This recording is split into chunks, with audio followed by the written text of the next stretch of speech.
82 years old, and it took me most of my life to understand something I should have learned much earlier.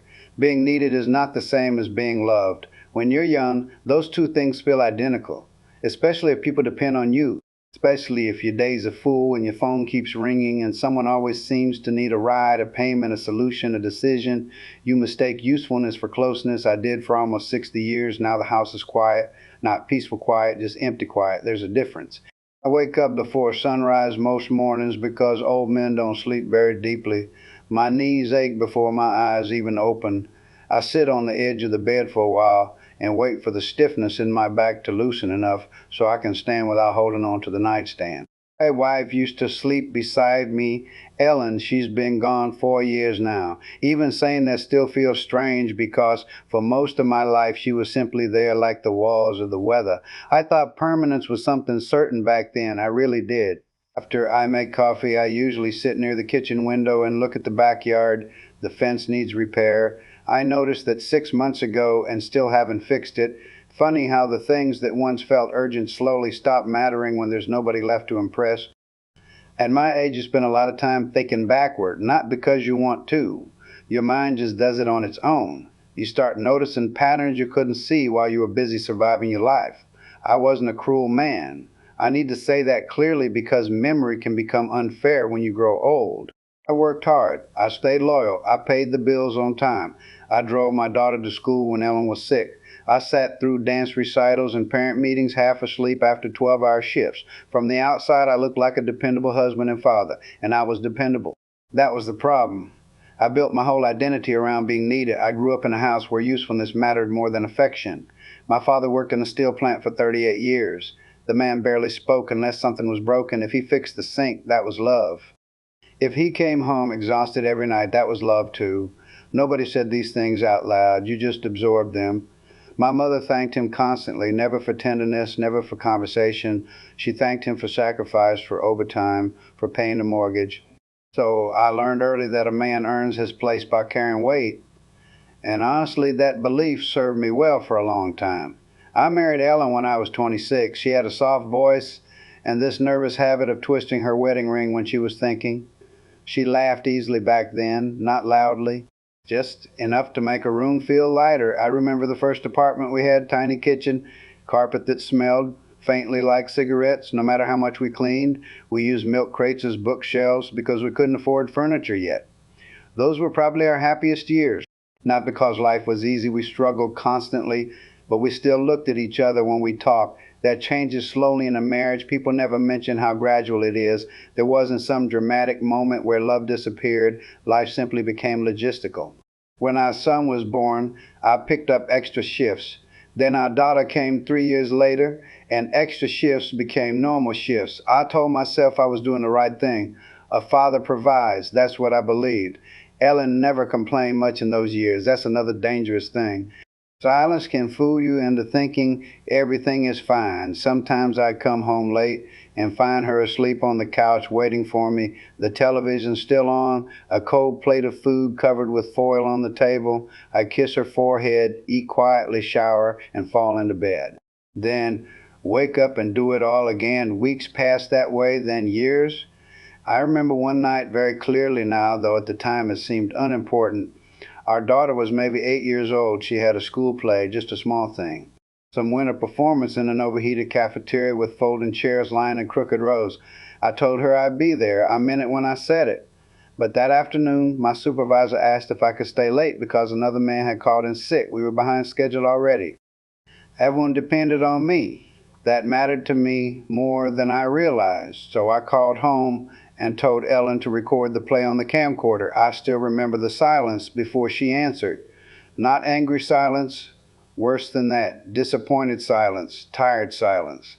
Then she said, "Okay, I'll tell her." I convinced myself children forget those things, but they don't. They carry them quietly. I didn't miss everything.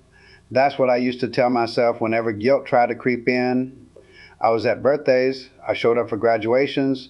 I paid for braces and piano lessons and summer clothes when money was tight. I fixed broken shelves. I changed tires in the snow. I handled problems before anyone else even noticed them. That counted for something, it still does. But presence is a strange thing. You can stand in the same room with people for years and still not really be with them. I understand that now. Back then, my days ran on routine. Wake up before dawn. Coffee and a travel mug, 40-minute drive to the plant, noise all day, machines humming so loudly your ears kept ringing after you got home, men talking about overtime like it was a badge of honor. We were proud of exhaustion in those days. A man dragging himself home half dead meant he was serious about his responsibilities. I wore my fatigue like proof that I loved my family. Nobody questioned it, not even me. Ellen tried, sometimes, not directly. She wasn't confrontational by nature. Her loneliness came out sideways. She'd ask if I wanted to take a drive on Sunday afternoons. I'd say I needed to catch up on sleep. She'd suggest we visit friends. I'd say maybe next weekend. There was always a next weekend waiting somewhere in my mind. That's the dangerous thing about ordinary life. It convinces you there will always be more time later for the things that matter most. One evening, she sat beside me while I was balancing bills at the kitchen table. The kids were upstairs. The house was quiet except for the refrigerator humming. She asked me a simple question. Are you happy? I barely looked up from the paperwork. I said, Of course, why wouldn't I be? She nodded slowly after that. But I remember she looked down at her hands for a long time. I didn't understand the question she was really asking. I thought happiness meant stability, no debt, pride, food in the fridge, a secure future. I didn't realize she was asking whether we still felt alive together. That answer would have been different. But I never stopped long enough to think about it. Years passed quietly that way. Our son grew distant first. Teenage boys often do. I told myself it was normal. He spent more time in his room, then more time with friends, then eventually more time away from home entirely. We stopped having conversations and started exchanging information. How's school? Fine. You need money? A little. That was about the depth of it. I thought fatherhood meant making sure he had what I never had growing up. I never understood that what he needed most was something harder to measure. Attention, not supervision, not support. Attention, there's a difference. My daughter held on longer. She used to sit beside me while I watched television at night. Even when she was 16, she'd still lean against my shoulder sometimes and tell me stories about school. I usually half listen while reading work reports or thinking about the next day. I can admit that now.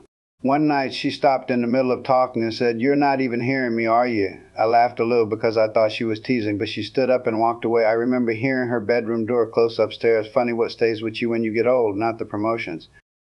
Not the raises, not the practical victories you spent decades chasing. You remember doors closing. Ellen changed too, though I barely noticed while it was happening. She became quieter, not cold, just careful. She stopped asking me to come sit with her on the porch at night. Stopped suggesting little weekend trips. Stopped reaching for my hand during movies. At the time, I thought it meant our marriage had matured. Comfortable silence, I called it. I was wrong. Comfort and distance can look almost identical after enough years. There was one moment I think about constantly now. I came home late one winter evening. Snow piled along the driveway, my shoulders aching, hands cracked from the cold. Ellen was sitting alone at the kitchen table with a cup of tea. No television, no music, just sitting there. I asked why she was still awake. She looked at me for a second and said very calmly, I miss you. I remember feeling irritated, not because she'd done anything wrong. I was just tired, and somewhere deep inside me, I felt accused. I told her, I'm doing all this for us. She nodded again. That same small nod she'd been given for years. Then she said something I didn't understand until much later. You're here every day, but you left a long time ago. At the time, I thought she was being unfair. Now, I think it may have been the most honest thing anyone ever said to me, but life kept moving. That's what it does. You don't pause after painful moments and reflect like people do in movies. You go to work the next morning, you pay bills, you mow the lawn, you keep functioning. And slowly, quietly, the people around you stop bringing their hearts to you because experience has taught them you're too busy carrying responsibilities to carry them too.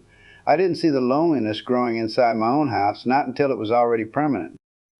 By the time I finally understood what I had done, most of life was already behind us. That's the part nobody prepares you for. You think realizations arrive dramatically, like lightning, like some clear moment where music should play in the background and everything suddenly makes sense.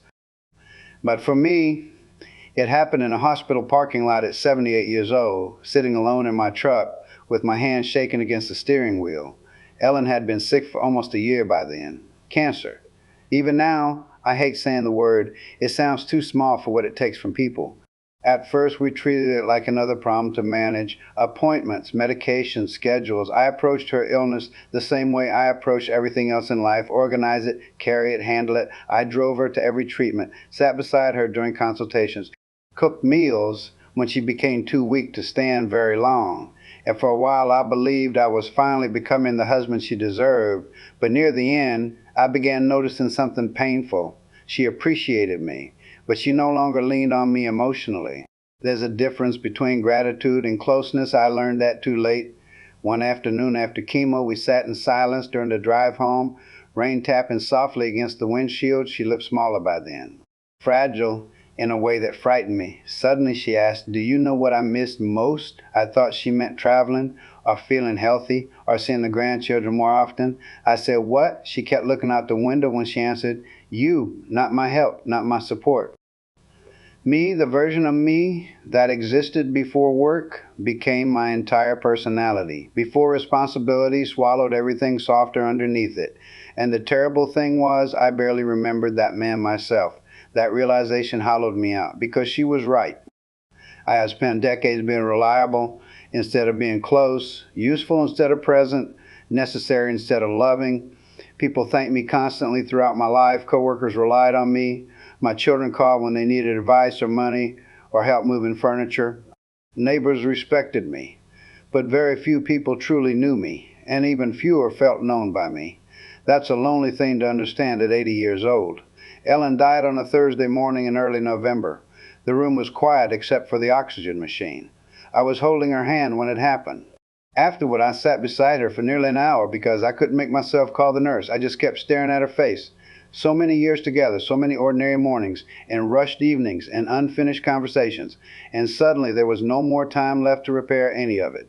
That's the cruelest part of aging, not the pain, not the funerals, not even the loneliness. It's the finality.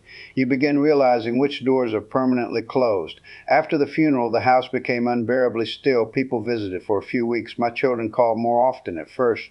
There were casseroles and sympathy cards and practical conversations about paperwork. Then life moved on for everyone else. It should move on. I understand that. But grief changes the temperature of a house. Even sunlight feels different afterward. I started noticing all the moments where Ellen had tried to reach me through the years, little things.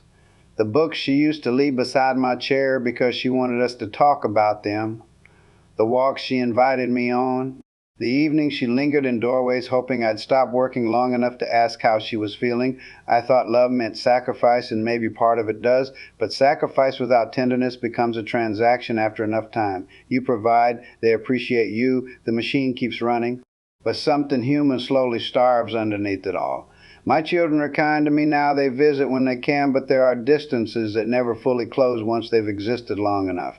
My son hugs me awkwardly, like we're still learning each other after all these years. My daughter speaks gently to me, almost carefully. Sometimes when they leave, I sit alone afterward and wonder who they might have become if I had given them more attention and advice, more listening than fixing. I can't change any of it now. That's why I'm telling you this. Not because I think old people become wise automatically. Many of us just become old versions of who we already were. But age does strip away certain illusions. And one illusion I carried nearly my entire life was this belief that being indispensable would make people feel loved. It doesn't. Sometimes it only makes them feel indebted.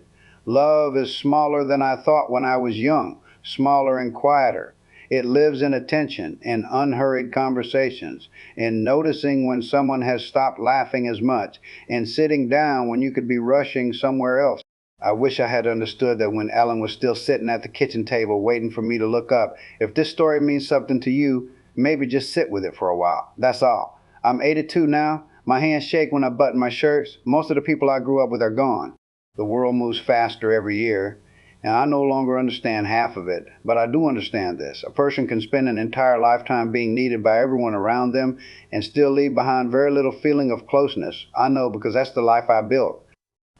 And now, in the years I have left, I sometimes sit beside the kitchen window before sunrise and think about Ellen waiting for me all those nights. Not for my paycheck, not for my reliability, just for me.